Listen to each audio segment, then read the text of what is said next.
ত্রিপুরা বিজ্ঞান সভার উদ্যোগে আগরতলা প্রেস ক্লাবে সঞ্জয় ব্যানার্জি স্মৃতি অ্যাওয়ার্ড প্রদান করা হয়। এই আয়োজনে উপস্থিত ছিলেন শিক্ষাবিদ মিহির দেব, এমবিবি বিশ্ববিদ্যালয়ের রেজিস্ট্রার সুমন্ত চক্রবর্তী, বিজ্ঞান সভার তরফে ডক্টর প্রান্তোষ রায়, প্রবোধ লাল সহ অন্যান্যরা।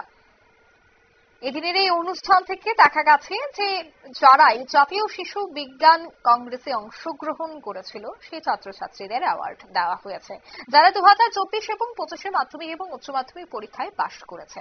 ত্রিপুরা বিজ্ঞান সভার সম্পাদক পান্না চক্রবর্তী স্বাগত বক্তব্য রাখেন। কি বলছেন তিনি শোনাবো। প্রধান ছিলেন এবং তার সেক্রেটারি এবং ন্যাশনাল চিলড্রেন সায়েন্স কংগ্রেসের কনভেনার কোঅর্ডিনেটর ছিলেন, স্টেট কোঅর্ডিনেটর, এবং বিভিন্ন বিজ্ঞানের সঙ্গে একাত্মভাবে যুক্ত ছিলেন।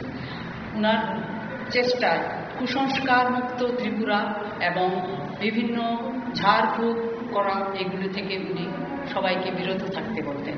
যেমন জন্ডিস হওয়া, কুকুরে কামড়ানো, এগুলির জন্য কিভাবে কি প্রতিকার করা যায়, কোনো ঝাড়ফুঁক না করে, কোনো সাধু সন্ন্যাসী কোনো লাল সাধু বা এইসব ফুলের ঝাড়ফুঁক না করে এটার দিকে উনি চেষ্টা চালিয়ে গেছিলেন।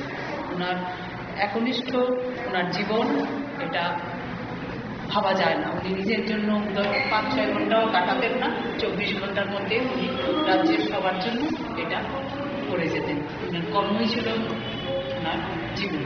এবং 1 মে 2010 উনি শারীরিকভাবে আমাদের ছেড়ে চলে যান।